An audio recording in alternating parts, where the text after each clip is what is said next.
back in the 60s. I know enough about that history to say there is something different here. You look at those protests, and that was a far more representative cross-section of America out on the streets, peacefully protesting, and who felt moved to do something because of the injustices that they had seen. That didn't exist back in the 1960s, that kind of broad coalition. The fact that recent surveys have shown that despite some protests having been marred by the actions of some, a tiny minority that engaged in violence, but despite, as usual, that got a lot of attention, a lot of focus. A majority of Americans still think those protests were justified. That wouldn't have existed 30, 40, 50 years ago. There is a change in mindset that's taking place, greater recognition that we can do better. And that is not as a consequence of speeches by politicians. That's not the result of spotlights in news articles. That's a direct result of activities and organizing and mobilization and engagement of so many young people across the country who put themselves out on the line to make a difference. And so I just have to say thank you to them for helping to bring about this moment and just make sure that we now follow through. Because at some point, attention moves away. At some point, protests start to dwindle in size. And it's very important for us to take the momentum that has been created as a society, as a country, and say, let's use this to finally have an impact. All right? Thank you, everybody. Proud of you guys. And I know that we're going to be hearing from a bunch of people who've been on the front lines on this and know a lot more than I do. As a society, as a country, and say, let's use this to finally have an impact. All right?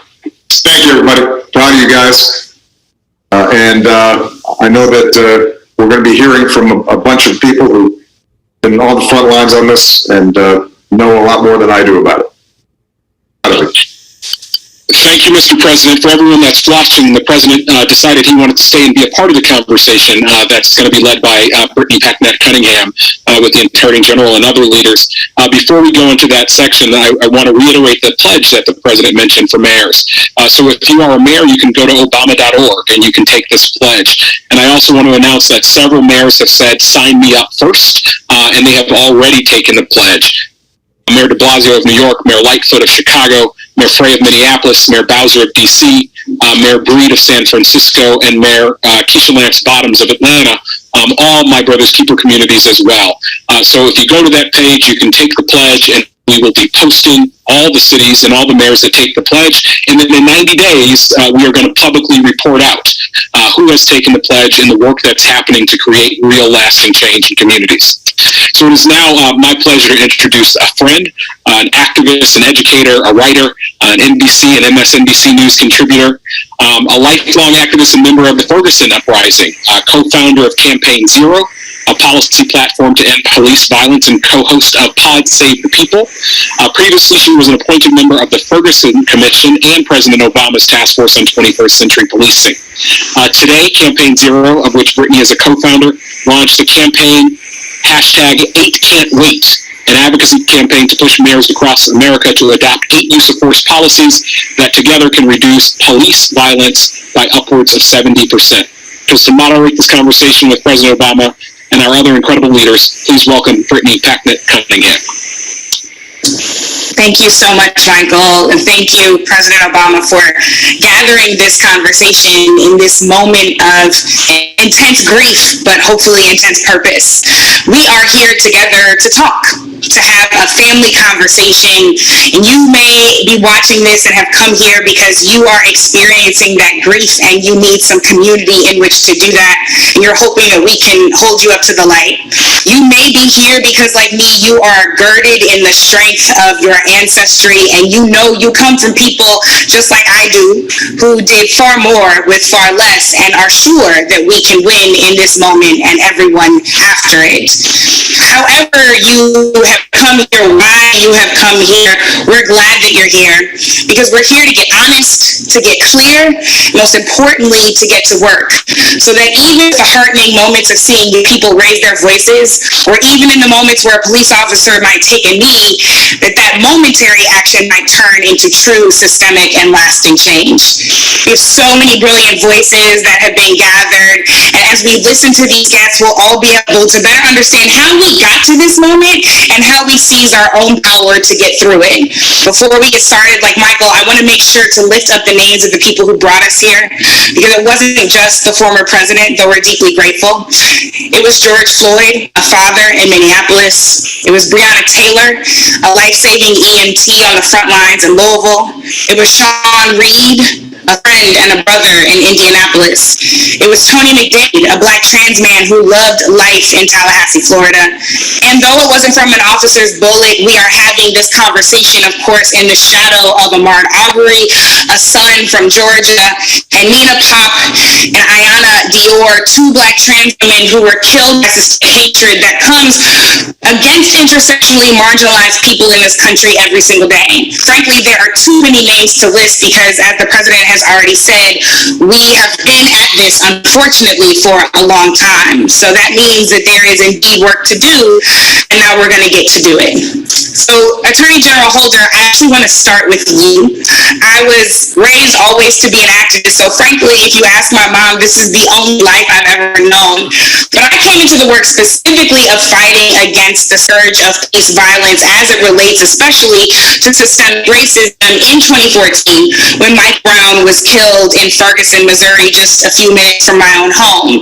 And you came to Ferguson, and as you know, there were thousands, literally thousands, of brave and mighty protesters, just like the ones we're seeing outside right now.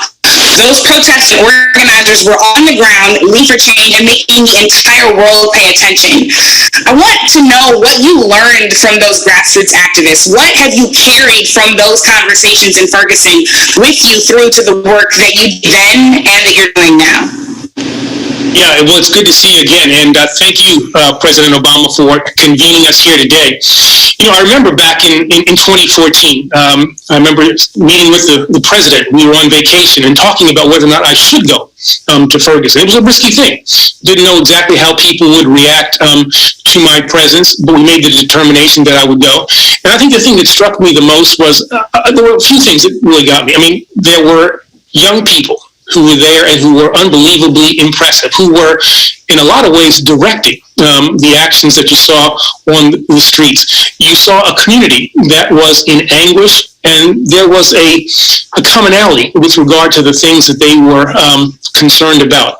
I was really struck by the fact that people consistently talked about the way in which people of color were unfairly treated by the criminal justice system. And there was a genuine desire by people to make things better. It wasn't all about just complaining. There was a genuine desire to work, to make things better. And I left there actually heartened by what I saw, both in terms of the reaction that I got. People were extremely respectful, and I thought we had good dialogues while I was there.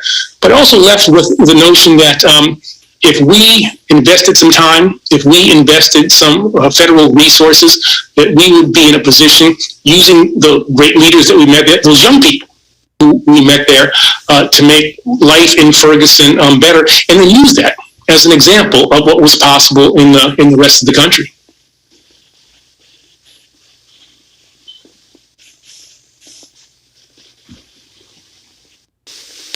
So, as the president reminded us, this is not about an either-or question, right? One of my favorite things to remind people, as President Obama has already done, is that this is not about policy or protest. This is about policy and protest. And that we know, as Dr. King and so many others throughout history taught us, is that protest is actually what creates the pressure so that the policy can get passed. Similarly, we are in a long-term game and a short-term game here. That while we are dealing with radical imagination and reimagining what public safety can look like, even beyond police in our communities, we also have to make sure that people are safe now. In your role as Attorney General, you did a lot of that work in addressing people's safety right now. So can you tell us what you learned that was instructive for this moment, particularly as you engaged in pattern and practice investigations and consent decrees if situations like this happened in communities and once we saw the kind of uprisings that we did all over the country when you were still in office?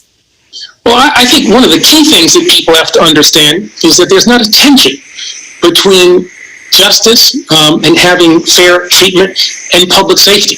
You can keep people safe and also have a better, more equitable criminal justice system. I mean, I'm not going to get too boastful here, but, for the first time in 40 years during the Obama administration, we reduced the number of people who were incarcerated in the federal system and also lowered the crime rate. Again, there is not that tension. You can make things better in terms of community and police relationships and keep people safe at the same time.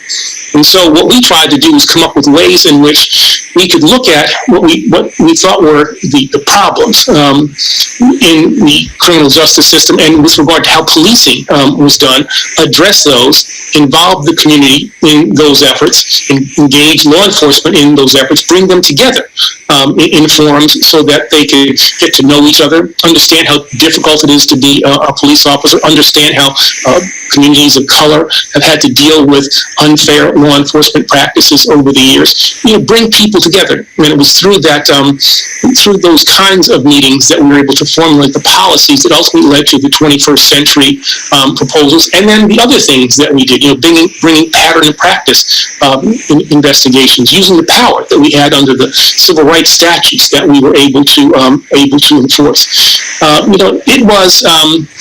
It was for me the highlight of my time as Attorney General. It was to given the opportunity to get into communities, to affect positive change, to bring and establish relationships between, again, people in law enforcement, people in communities of color. That was, I think, in some ways, what I'm most proud of, and it laid, I think, the foundation for future work. But I will always emphasize this: the young people, that's our audience here today. Young people were critically involved in all of the work that we did, starting at Ferguson and other parts of the country. I want to ask you one more question before I move on to our next speaker. At Campaign Zero, we believe we can live in a world where the police don't kill people. So many of us are really trying to engage in radical imagination to imagine what our communities look like I said, even beyond police, even looking at a moment where we don't even have traditional systems because our communities are so healthy from the ground up. When you think about your most radical dream for what is possible, your most radical imagination for where we can get to as a community and as a people, what is that dream?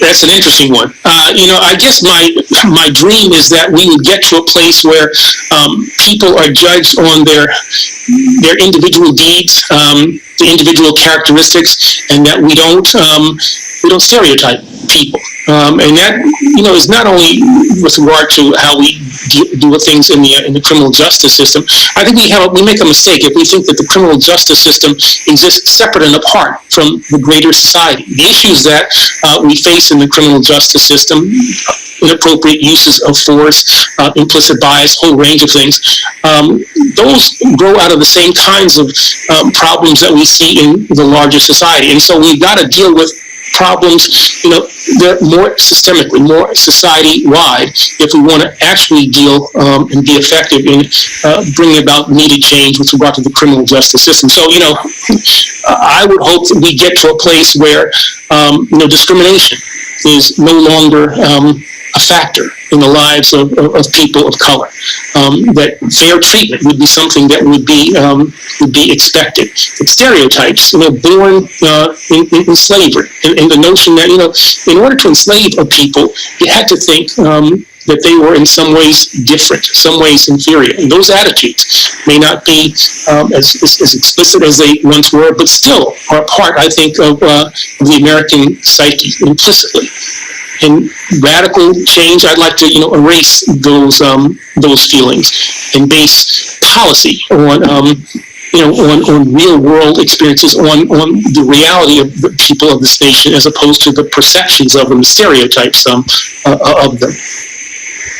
What I hear you as saying is that being able to live, being able to breathe, not having anyone's foot on your neck is not actually a radical idea at all, that it is what everybody is owed. Thank you so much, Attorney General Holder, for joining us. I want to move now to Philippe Cunningham, who is a councilman from the city of Minneapolis, where so much of this is centered. Minneapolis is really ground zero in so many ways, as it was home to George Floyd and his family. Philippe, I have so many questions for you, but first, I want to know how you're doing and what is happening on the ground in Minneapolis. I see here on the Zoom call my friend Deion Jones, who was peacefully protesting in Los Angeles when he was hit with the rubber bullet.